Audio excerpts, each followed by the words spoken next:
안녕하십니까. 우리 코스 강의를 시작합니다. 오늘은 소금에 대해서 좀 알고 가야 될 게 있어서 긴히 한 시간을 마련했습니다. 몇 년 전인가요? 강남 쪽에 서울 강남 쪽에 나가면은 테헤란로를 주 중심 무대가 돼가지고 다단계 업체가 억수로 많습니다. 그 다단계 업체마다 소금을 파는데요.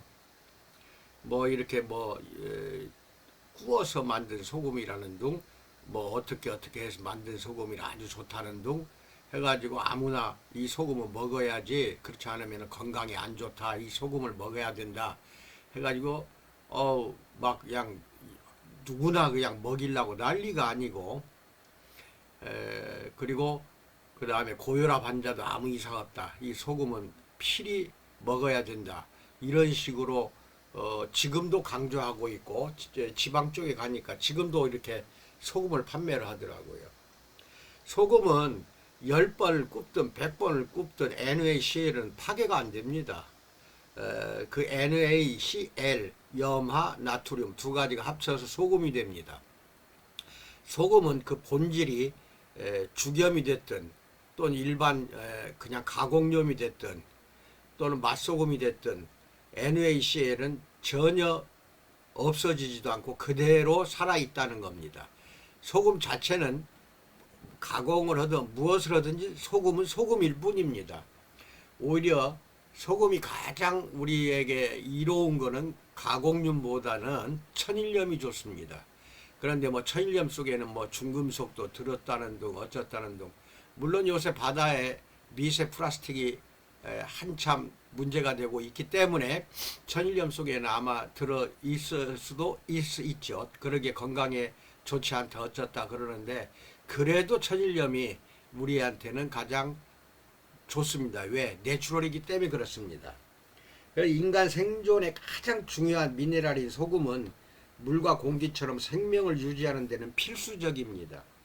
바다는 지구에서 가장 큰 소금 창고라고 할 수가 있는데, 소금은 아무리 오래 보관해도 썩지 않습니다. 응달에 있든 양지에 있든 썩질 않아요. 그리고 1963년도부터 우리나라는 모든 식품을 제조 가공하거나 음식에는 정제음을 쓰도록 규정을 했습니다. 그래서 미네랄이 다른 여러 가지 섞여 있는 미네랄이 싹 빠지고 그냥 NaCl 색이 하얀 정제염을 보급하기 시작해가지고 그것을 이제 맛소금이라고 하지 않습니까? 그런데 그게 또 좋은 건 아니에요. 일반적으로 천일염 속에는 9가지 내지 10가지의 미네랄이 들어있는데, 다른 거 다 빼버리고 없애버리고 제거한 다음에 NaCl 그 두 가지, 즉 소금 자체만 정제한 것이 정제염입니다. 맛소금이에요. 그런데 이게 식용으로 섭취하는 소금은 정제염, 천일염, 죽염 외에 가공염으로 분류되는 맛소금 등 다 있는데, 하나 여러분이 상식으로 알아둬야 될 것이, 인체의 피의 농도와 바다의 염도는 똑같습니다. 이게 피의 염도, 바다의 염도가 동일해요. 바다의 염도는 0.9고 인체의 혈관의 피도 0.9입니다. 우리가 링거를 맞죠. 링거의 농도도 0.9예요. 소금이 없이는 영양분과 산소를 운반할 수도 없고 신경 자극을 전송할 수도 없고 심장을 포함하여 근육도 움직일 수가 없습니다. 모두가 다 인체의 기능을 조절하는 게 소금인데, 신진대사에 절대적으로 필요한 물질은 맞아요. 음식의 소화와 각종 신진대사에. 그런데 인체에 소금이 없다면 세포 자체가 유지가 안 되고 죽어버립니다. 생리대사 작용은 물론 뇌도 심장도 뛰지를 못해요. 이게 소금이 얼마나 중요합니까? 바다는 썩지 않고 고인물은 일정 시간이 지나면 썩어요. 나트륨을 그 대신에 과다 섭취하는 것은 삼투압 현상이 벌어져서 물을 혈관 속으로 막 끌어들입니다. 그리고 내피 세포에 직접 자극을 해서 혈관 수축을 유발해서 혈액순환에 부담을 증가시킵니다. 그렇지 않아도 고혈압 환자들은 혈관이 수축이 되면은 혈관이 막히거나 터집니다. 그래서 고혈압 환자한테는 소금이 많이 들어갈수록 혈관은 더욱더 수축이 되니까 조심해야 됩니다. 소금은 맛의 요술사이자 건강의 요술사라고도 할 수가 있습니다. 그래서 이것은 중요한데 그냥 정제음만 먹으면은 나트륨과 염소만 결합한 염화물일 뿐이고, 근데 일반 천일염 속에는 염화물 외에 칼륨, 칼슘, 마그네슘, 철, 구리, 망간, 아연, 규소, 황 이런 것 등 한 10여 종의 미네랄을 포함하고 있기 때문에 가공한 것보다는 천일염이 우리 몸에는 더 좋다는 것도 알고 계셔야 됩니다. 그래서 이게 얼마나 중요한지 몰라요. 그래서 이제 요것을 이제 표를 보면서 좀 설명을 할 필요가 있습니다.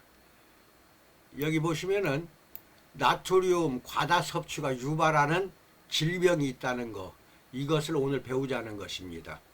이게 나트륨이라면은 염화나트륨, 즉 소금을 말합니다. 소금인데 위험인자 고혈압은 3, 40대부터 고혈압이 유발이 되는데 장기간 장기를 손상을 시킵니다. 그래서 심장 근육을 경화, 딱딱하게 굳어버리게 하고 심장 혈관을 손상시킵니다.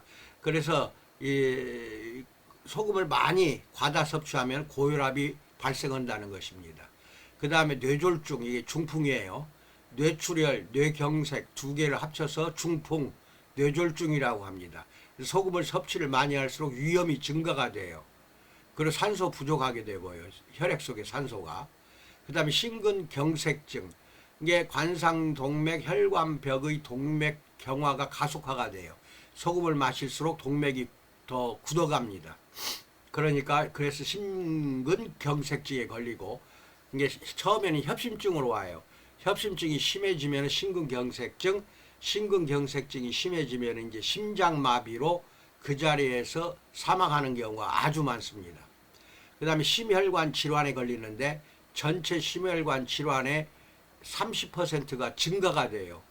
소금을 많이 섭취할수록. 많이 섭취할수록 심혈관 질환이 30%가 늘어난다 이것입니다. 당뇨병, 인슐린 효율을 감소시켜서 당뇨병 관리에 취약하게 만들어요. 소금이 많으면은 췌장에 이상이 온다는 것입니다. 그 다음에 위암, 위 점막으로 헐게하여 위암이나 종양, 위종양이 증가가 될 수가 있다는 것입니다. 짠맛에 또 중독이 된다는 것도 있고, 골다공증, 소변으로 칼슘 배출을 늘려버립니다. 이게 나트륨이 많을수록 칼슘이 빠져나가서 골 손실이 증가되니까 소금을 많이 먹을수록 골다공증에 심해진다는 거예요. 노출이 되고. 그 다음에 만성 신장병, 이게 콩팥입니다. 신장 사구체가 손상을 유발한다는 것입니다. 그러니까 세계보건기구 하루 권장량은 소금이 2000mg, 이게 소금으로 나트륨이 2000mg이니까 소금으로는 5g입니다. 5g이니까 아주 조금, 하루 24시간 조금만 먹어도 되는 것을 우리나라 음식은 전체가 다 소금으로 염장하는 것이 많습니다. 식탁에 올라와 있는 김치, 소금 들어가잖아요. 뭐 김치에 비슷한 것들이 있죠. 깍두기라든지 채너물이라든지 또는 또 여러 가지 음식을 만들 때마다 꼭 소금이 들어갑니다. 그런데 그런 소금 다 아침, 점심, 저녁으로 식사를 하다 보면 5g 이상을 먹고 있거든요. 그런데 다단계라든지 이러한 일반적으로 또 소금을 먹여요. 예, 이거 뭐 구운 소금이니까 괜찮다는 등 뭐 거기 넘어가지 마세요. 어떻게 가공을 해도 나트륨과 염화 나트륨은 없어지질 않는다니까요. 소금은 그대로 소금일 뿐이에요. 가공해도 소금은 소금이에요. 죽염이 아무리 좋다고 해도 소금이에요. 천일염 외에는 더 좋은 소금이 없어요. 그러니까 이런 것을 잘 기억을 해 주시고, 오늘부터는 우리가 라면 하나에 또 소금이 엄청 들어가 있거든요. 그 다음에 소세지, 햄버거, 이 속에도 소금이 많이 들어가 있어요. 튀긴 닭들, 거기에도 소금이 많이 들어가 있고 또 소금을 찍어 먹잖아요. 하여튼 간에 우리나라 사람들은 소금에 중독이 되어 있습니다. 그러니까 고혈압이니 뇌졸중이 심혈관병, 당뇨병, 위암, 골다공증, 만성 신장병에 걸리기 딱 좋은 나라가 우리나라입니다. 그러니 참 걱정이 많습니다. 소금은 또 없으면 안 돼요. 세포가 죽어요. 세포가 제 기능을 못합니다. 그래서 소금은 필요한 것이지만 음식물에서 섭취하는 걸로 만족하시라는 겁니다. 왜냐하면 음식 아침, 점심, 저녁에 사 먹는 것이든 집에서 먹는 음식이든 다 소금이 들어가 있기 때문에 그 정도만 갖고도 우리 소금 섭취량은 충분합니다. 오히려 5g 이상이 돼요. 이상이기 때문에 많이 먹고 있으니까 기타 다른 소금은 일체 먹지 않아야 된다는 것이 정답입니다.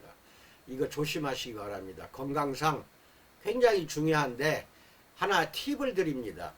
내 몸에 과다 소금을 빼내는 방법은 전신 셀젤 한증하는 것이 가장 좋습니다. 그래서 자주 일주일에 건강한 사람 두세 번은 샵이나 지사에 가서 머리끝에서 발끝까지 잔뜩 바르고 과다 복용한 미네랄 성분들이라든지 소금 성분을 다 땀으로 빼내야 됩니다. 그러면은 여러분이 건강에 유지하는데 그렇게 어렵지 않습니다. 그러니까 예를 들어서 중풍이라든지 여러 가지 뭐 안 좋은 그 병이 있어서 만성 질병에 있는 사람은 날마다 가서 셀젤 전신 한증을 해야 되겠으나 그렇지 않고 건강한 사람은 과다 섭취된 소금이라든지 발암물질 또 중금속 이걸 다 디톡스를 해야 합니다. 그것은 땀으로 빼내는 방법밖에 없어요. 억지로 땀을 흘리면 또 나트륨이 너무 많이 나가요. 칼륨도 많이 빠져나갑니다. 그러니까 억지로 땀을 흘리는 게 아니라 생 몸으로 오는 게 아니라 셀젤을 전신에 듬뿍 바르고 마사지한 다음에 그렇게 한증을 일주일에 두세 번씩 해서 여러분의 건강을 지켜나가시기 바랍니다. 이상입니다. 감사합니다.